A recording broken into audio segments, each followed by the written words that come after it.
and I live in Hartford, Connecticut. Which war did you serve? Vietnam War, What was your branch of service? Army, What was your highest rank? Sergeant,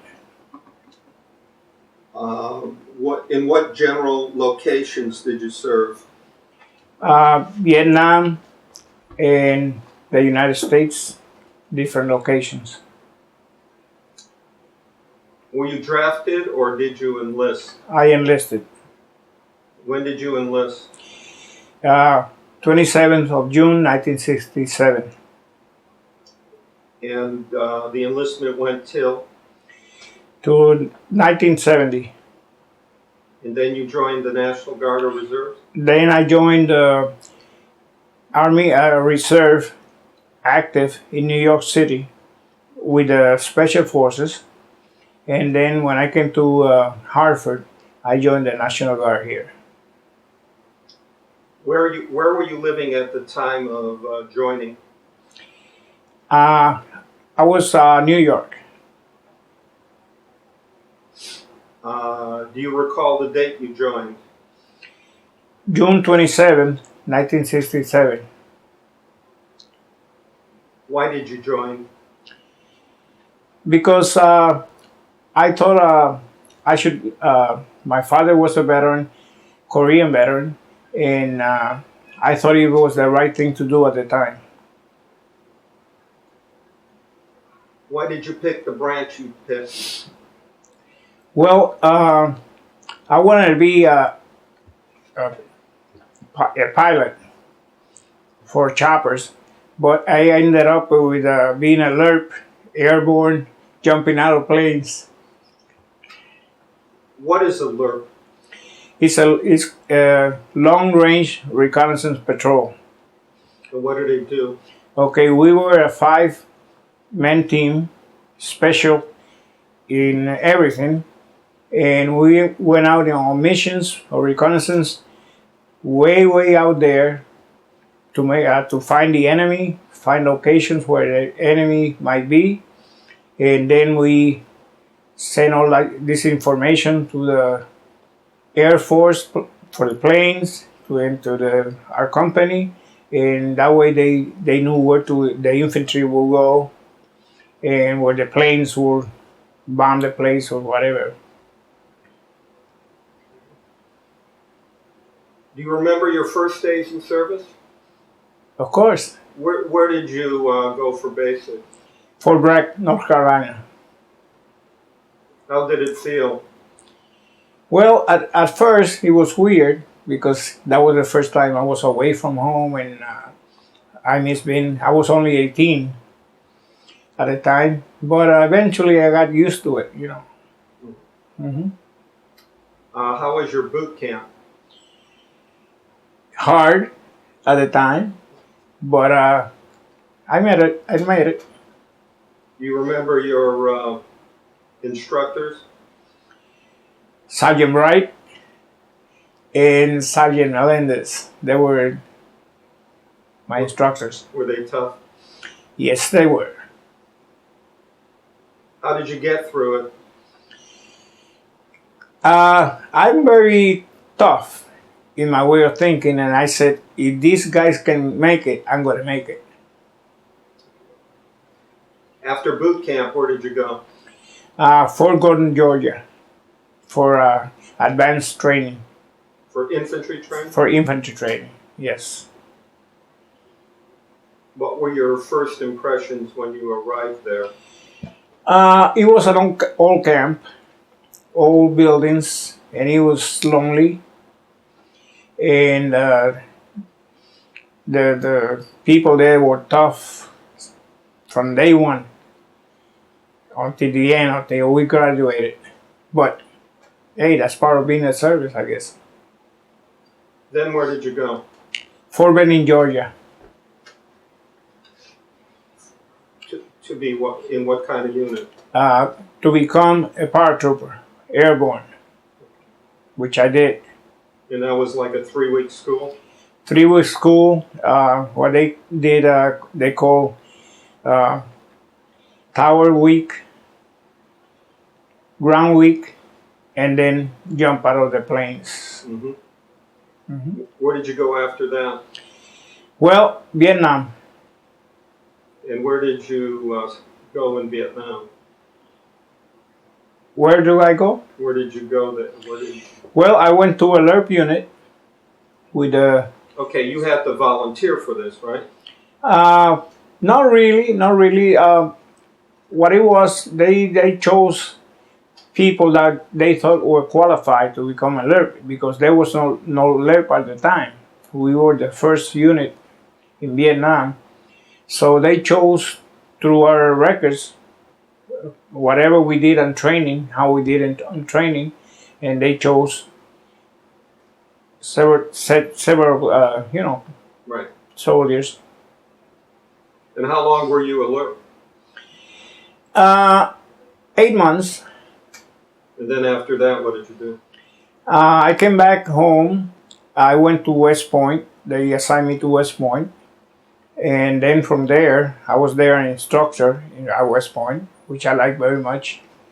And then the 82nd Airborne claimed me. That's what they said. And I had to go to Fort Bragg with the 82nd. Because of my qualifications, they wanted me to be part of the. What was a typical day as a LERP in the service? What did you do? A typical day at the LERP, we got up when we were not on a mission, we got up at 6 o'clock in the morning. We did PT every day, and then we ran 7 miles every day just to stay in shape.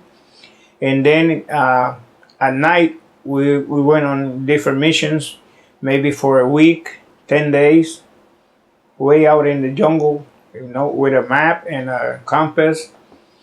And we got. Okay, when you were out in the jungle, this was a 7-day thing, or a day thing, or 2 days, or what? No, it was 7 or more days, the mission, because we had different checkpoints in the map, and unless we came into action with the Viet Cong, we stay out there as long as we could, because we didn't have rations enough, and sometimes bullets enough. So it all depended on the situation how long we stay. Did you go there by helicopter or walk-in? Helicopter. And were you taken out by helicopter? Yes. And there were basically five people out there alone. Yes. 5 people. We got the RTO. I was the point man. What's the RTO? The radio operator. Okay.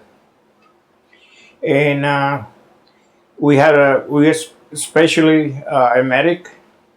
So we were 5, but we qualified for different things. Mm-hmm. So in case we came in contact with the Viet Cong, everybody knew what to do.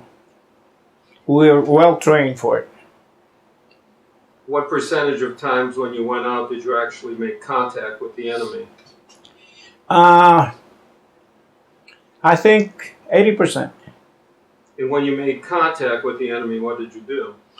Well, we tried to survive. If it was a shootout, we did it, and we carry different weapons. And then we pulled back.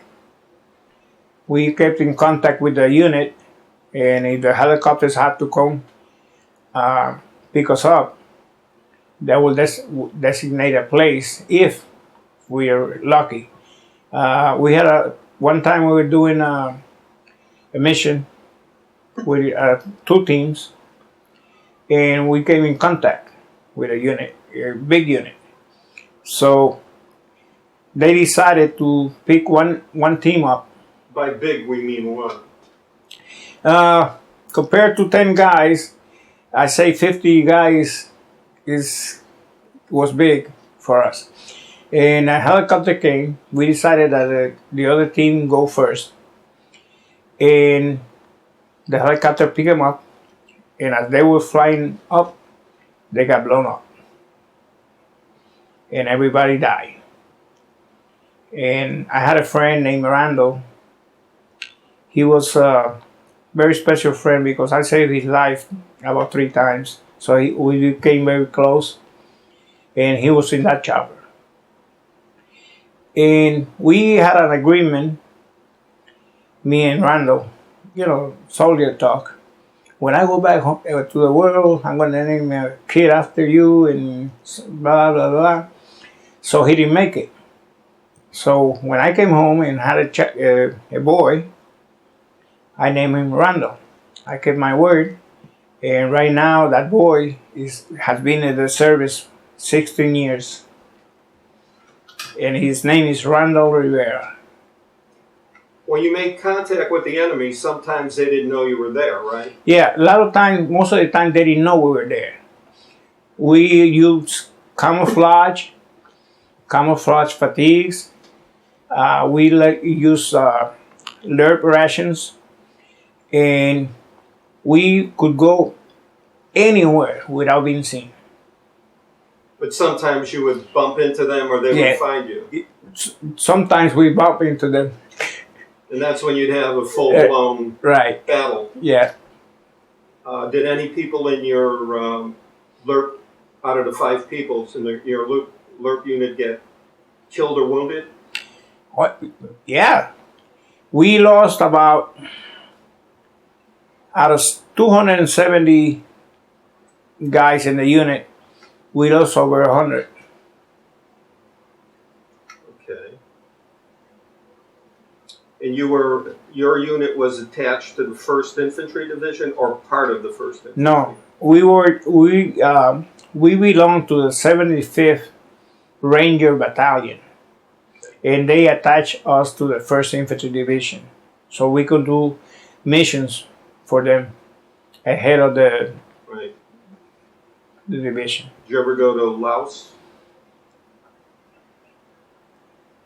I don't want to comment on that. Okay. Let's see.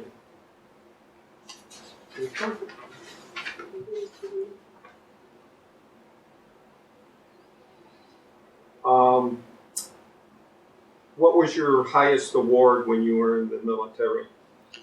Well, to me, my highest award was the Combat Infantry badge, because that showed that where I was, what I did. I got all the medals: the Wartime Service Medal, Vietnam Service Medal, Campaign Medal, National Defense Medal, and so on and so on. Okay. And you didn't sustain any injuries while you were in the service? No, I didn't. Okay. Not physically, no. Mentally, yes.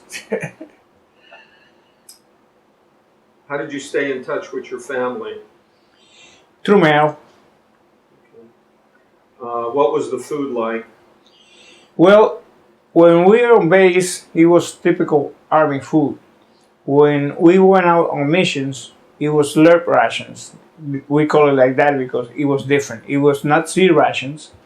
It was like the MRIs that they have now, but smaller packages. Mm-hmm. Freeze-dried food? Yeah.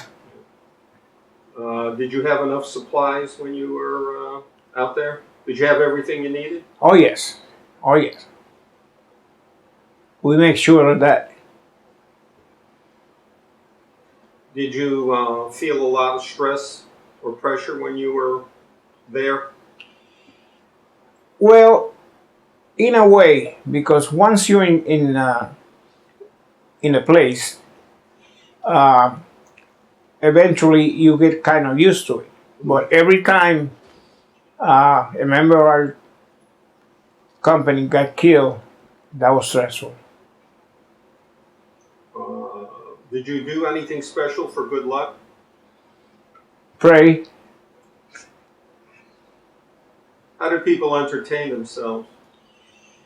Well, when we're back in the unit, we didn't have much because the unit was in the jungle itself, And we had sometimes we had a beer, and we found ways of, being occupied. Yeah. Were there any entertainers?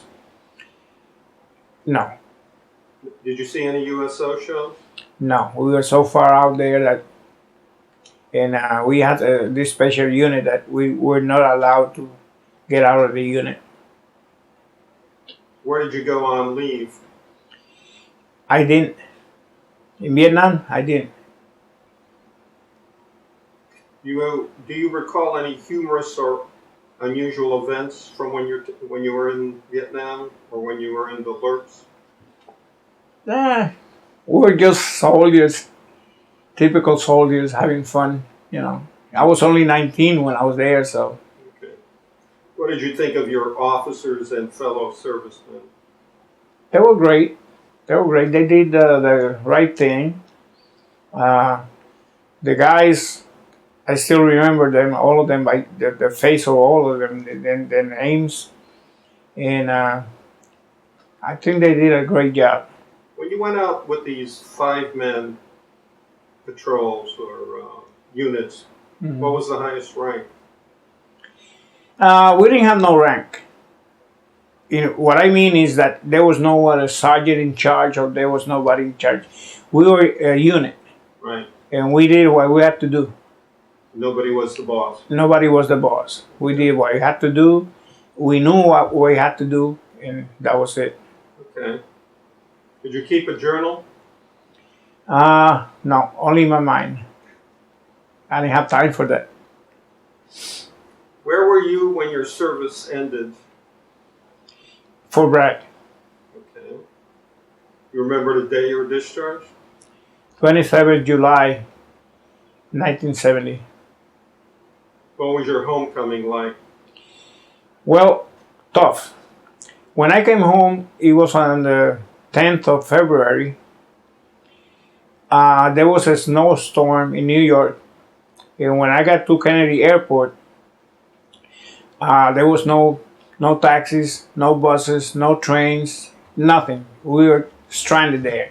So I finally got this guy. I offered him a lot of money to take me at least to the closest I could get. Right. And he did. And then I called my family and let them know I was in New York.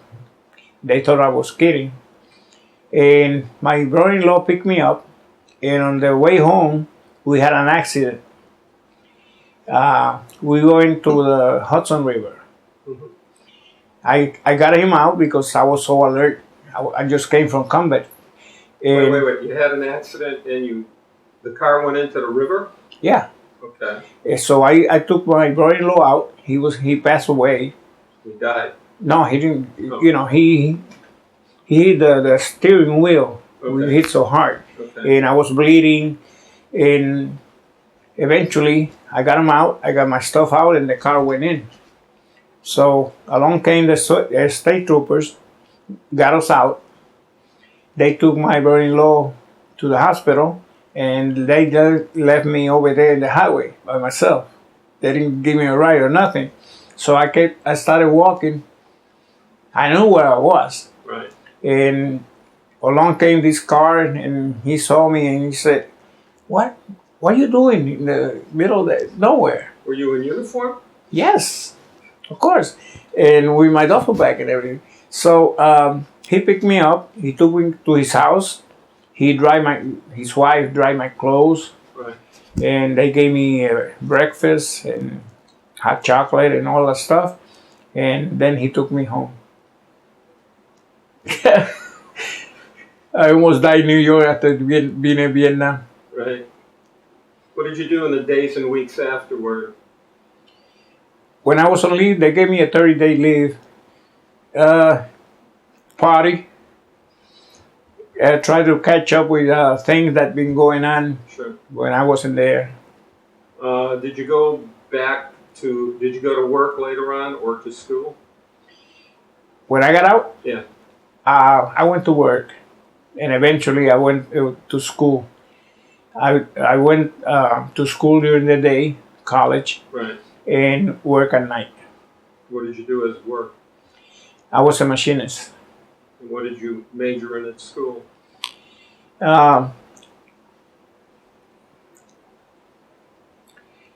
wanted to be an engineer, Mm-hmm. So I took general courses on engineering, Okay. mathematics, and all that. Okay. And you used the GI Bill when you were in school? Yes, I did. Did you make any close friendships in the service? Close friendship? Well, a lot. Randall was one, Carson, a lot of good guys, but once we departed from each other, I never heard from them again. So you didn't continue any of the relationships? No, only one guy who is from New York, and he was there. He was not alert, Mm-hmm. but he was part of the First Infantry Division. Mm-hmm. So we used to gather whenever, to sing, and then when I came back to New York, we got together Okay. and saw each other. His name was Raul, or is Raul, and we continued seeing each other until I moved to Connecticut. Okay. What did you do as a career after you got out of the service? You told me you were in the National Guard and Okay, reserves, but what did you do in the civilian side? Well, I work with different companies as machinist. Mm-hmm. And I work when I first came to Connecticut. My first job was at Coal Industries as a machinist. sure. Hmm. How did your military experience influence your thinking about war or the military in general? Well, I don't like wars, but we have to keep the peace in the world, I guess, and keep everybody safe. My general thinking is that we should talk more and go to war less. But I tell you one thing, if they call me and they need me at this age, I will go. Did you join any veterans organizations? Well, yes, I'm a service officer for the Post 142 American Legion in Hartford. I'm in charge of a lot of things in that unit. I also a commissioner for the Vietnam, for the veterans in Hartford. And I ran the drop-in center at South Park Inn for the veterans. Okay. Did you attend any reunions from when you were in the service? You mean a unit? No. Yeah. I've been looking at different, but I never see that because, as I said, the LERPS was a unit that kind of not existed. Not a what? Not existed. Oh. We didn't exist. Mm-hmm. So I don't think we have any reunions. How did your service and experience affect your life? My life? Yes. In the beginning, when I came back to civilian, it was hard getting used to civilian life. I thought I was in war all the time. I couldn't sleep. Did you get any treatment for any of this PTSD or whatever? PTSD, yes. From the VA? Yes. And it took me like 10 years to get back into normal, whatever normal is. But I'm still have reactions about the war, and it never goes away. Okay. Is there anything you would like to add that has not been covered in the interview? I think you covered most of it, and all I want to say is that we're Americans, and when the nation calls, we should serve and do our best to our ability to serve our country, because this is our country and we love it. I love it, and I will do anything for this country. And if I have to go back to war, I will go. I would like to thank you for your service and also for taking the time to be interviewed today. Thank you.